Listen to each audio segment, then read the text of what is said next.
born in Filipinas. Siyempre, hindi nila. Hindi nila alam ako, yung mga millennials, hindi na alam mo. Mukha mo na ano Coco Banana. Pero magugugyan niya, Coco Banana, the Studio 54 ng Pilipinas, hindi ka basta-basta makakapasok. Pag ayaw mo may araw, pag umano niya, hindi ka makakapasok. Marami kang pera.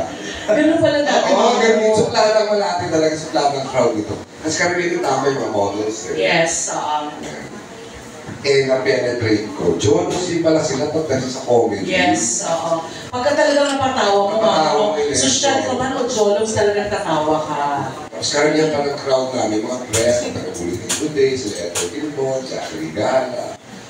Yung mga crowd namin, so susuplada.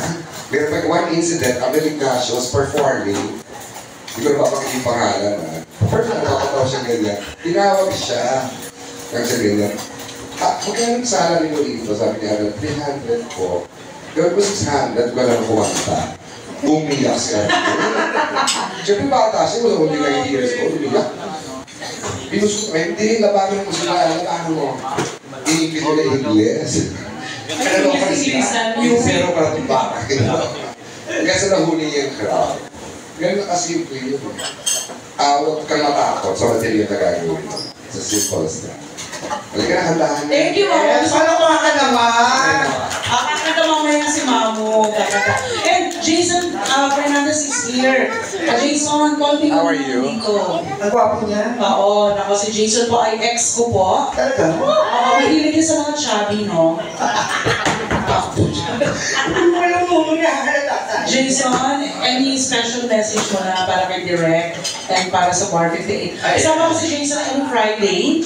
Back to back kami yan. Bumaba akong mag-review. Oo. Go, Jason. Ayan, una maraming salamat. Thank you kay Direk sa Bar 58. Matagal kasama kami nila Ajes. Marami kaming productions and shows na nagawa. Kasama ko yan sila Ajes. Tayo. Si DDR, si Direk. Maraming racket na din.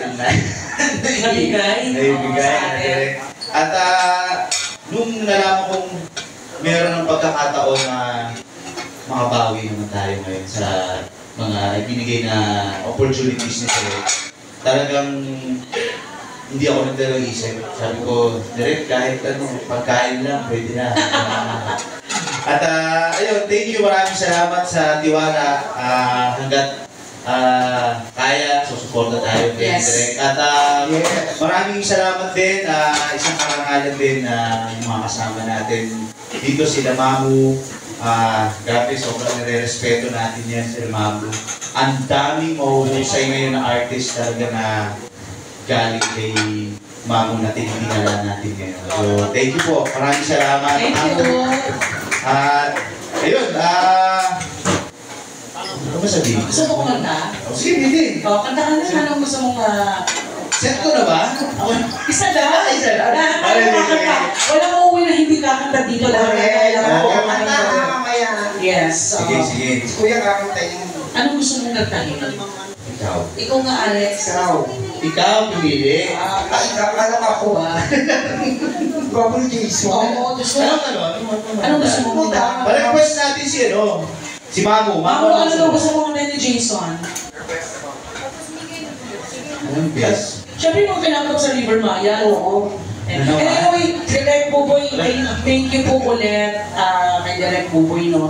Kasi si Direk, nagbibiruan na kami niya pag nag-show kami sa K-Dira concert, di ba? Sabi ko, Direk, huwag ka nang mag-ano sa mga event. Magtayo ka rin ng comedy bar. Kasi meron siyang pwesto dun sa Espanya before. So, sino mag-aakala na dito siya pipwesto pala sa Malate? Naalala ko yung library nung dito sa... correct. Adriatico. Marami yung tao. Siksikan kami. Pag ako, yung dati, sobrang liit po ng library dati, ako pala puno na. Dahil ang pinita ni Mamu. Correct. Na talaga si Mamu. So, ano gusto mo masyagin? Hindi ko talaga alam. Magsushow ka sa library din, ha? Ay, Mamu, Tara. Anong gusto mong magandang dyan? Alex, alay mo naman. Sinasugin mo naman para na... Kasi ito pinakita ng gwapo niya. Dito na lang. Tayo eh. Best song? Pero siguro, Anong gusto di mo? ba lang kung best song ka? Ba't yung kinanta ko na lang yung grand finals nung tawag ng tanghalan celebrity? Okay, go. Yan. Yung lamang ang nangyayari nun. Ito ba yung mga guests mo, G? Yes, oo. Makasama ko din mga guests at Singaporean friends natin. Singaporean Hello po, welcome to Hello, welcome. Ano language sila? Ha? Singaporean? English, Chinese. Can you talk to them? Yeah, go ahead. English? No. Pangit naman. Yung mga ganyan, alam mo yung ano, ay, ito pala DJ. Pala sa gilid. Taga Singapore sila. Opo, si... Another trivia, there's one and only comedy bar in Singapore na babae. Boom Boom Room. Are you familiar? Boom Boom Room. There they perform si Kumar, the famous Kumar. And there's only one Filipino comedian na nakapasok doon. Sino yan mo? Philip Lazo. Wow! Kasi all English eh. Oh, English. Yeah. So, when he went there, na-discover sa library ng Singapore, para sa Singapore, after 2 weeks na iyak, gusto niya umuwi. Kasi Dahil? hindi raw siya nakakatawa. Sabi ko niya, kapag bumalik ka rito, failure ka. Gawa ka ng material. So, nung usap kami over the phone, flat time pa ng araw long distance. Hindi ko siya material. Ang material ginamit niya, isang Filipina maid na matalino. Tanto ako ngayon yung mga Singapore. Ito yung mga Singapore, mga Filipino. Ito yung Gisela Filipina maid. Pangit, pero ang pinisa rin niya maganda. So, nag-house mo. Okay. Iba rin yung caliber Philip Naging Lazo. barkada niya si Kumar. Tapos nagpunta si Kumar sa library. Natakot mag-perform. Kasi nakita niya yung mga performer ng library. Kumakanta sila alam ko. Nagpapatawa kumakanta. Sabi ko, I don't sing. Comedy lang talaga. Kasi sa atin, package. Yun talaga ang kailangan sa library. Either you can sing, you can act, you can make people laugh. Kanino to? Pag wala ka dun sa tatlo, you're out. Waiter ka Wait muna. ka muna siguro. May ganun ba? Waiter, tapos naging comedian. Okay, Meron. Terry Honor started sa entrance, may napasok. Parang usher, gano'n. Asher. Ako nga bouncer eh. Yun ang training. Tapos nag-observe. Sabi ko, gusto ka na mag-observe. And there's one time, absent lang ng host kasi may racket. Sasamba na siya. Sabi, good evening parang nasasabi niya, tinaba ako na kasi andun na sila Anton Di ba? Oo, Eh, pero nagtutong kami dito na performer. Talaga. Dadaanan mo lahat. Correct. Ako dinaanan ko sa teatro eh. Yung audition. Nag-besa ko na ano dyan, nag-gano'n siya. Bagay lahat, kahit ako. Lahat naman na-reject sa una. Ako nga muntik na ako i-reject ni Mamo eh. Sa kitchen lang muna siguro. Muntik na. Muntik Wala na. akong Kasi pagsisisihan. pangalan niya, Lauren Mer, ano na pangalan, di ba? Orca. So, sa akin galing yung organ. Yes, kay Mamo. Wala nang ibang pwedeng The gumamit Sea sa Whale. Yeah. Ako mamo, kung halimbawa, anong pwedeng pangalan? Oh, aside from Jason Mamo. Para sa akin, baby. Baby! Grabe mo, mamo. Mamo, akala ko si Warren ang baby mo. So, iiwanan mo na kita sa stage, Jason. Oo. Oo. Sige, pero after this, Jaker, may set din ako. Yes. Pero isa munang kanta. Sino gumamit ng mic na to? Bakit? Di amoy eh.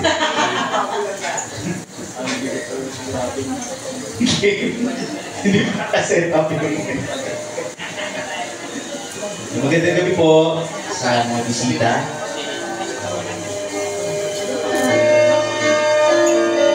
What it's like to walk with me when I grow old. What's there to look forward to beyond the wide road? 'Cause they say it's difficult.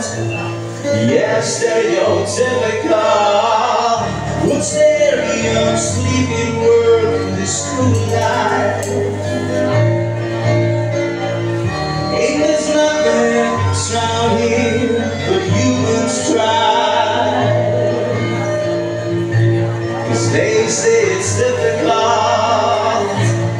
Yes, stereotypical.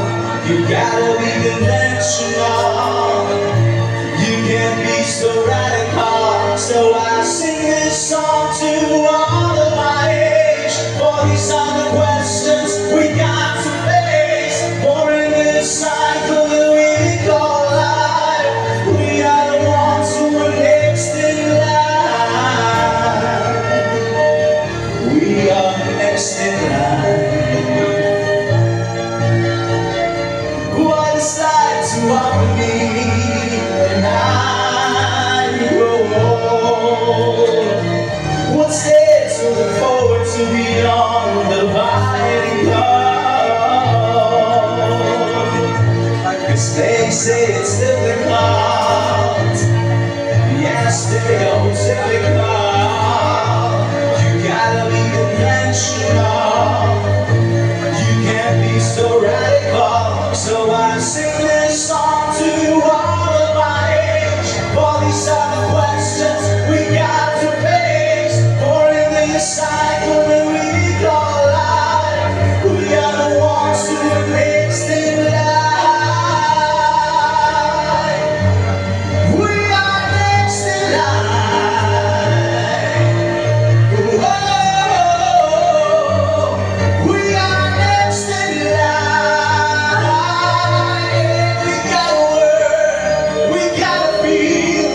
Let's on the rise to do whatever it takes. We gotta work, we gotta feel. Let's open our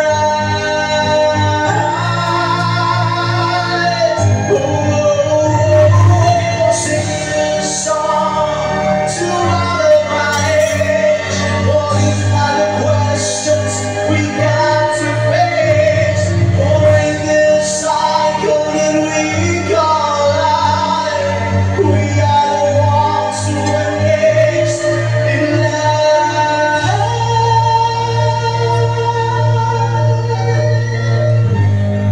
Thank you very much. Salamat po. Hazel Fernandez!